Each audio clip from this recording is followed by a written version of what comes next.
कुठेही भावनेच्या आहारी जाता कामा नये. विषय फार गंभीर आहे. मी हा 76 पासून अनुभवतोय. आंबेडकरवादी खूप चांगले विचारवंत आहेत, खूप कष्टकरी आहेत, खूप मोठी त्यांची ताकद आहे. मात्र नेते त्यांची वाट लावतात, ही सर्वात मोठी वाईट गोष्ट. कोणाला उभं करावं हाच प्रश्न पडतो. आणि तुमचं कसं तुम्हाला बरोबर घेऊन असं आहे की आम्ही फक्त आम्ही म्हणून चालणार नाही.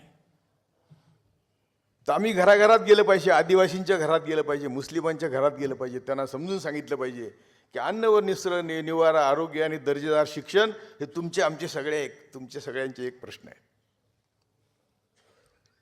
ते म्हणतात वो आ गए, हम म्हणते वो आ गए. असे आमचे भेद जे झालेले आहेत, त्या भेदाचा फायदा या देशातला हा आर्यभट ब्राह्मणवादी वर्ग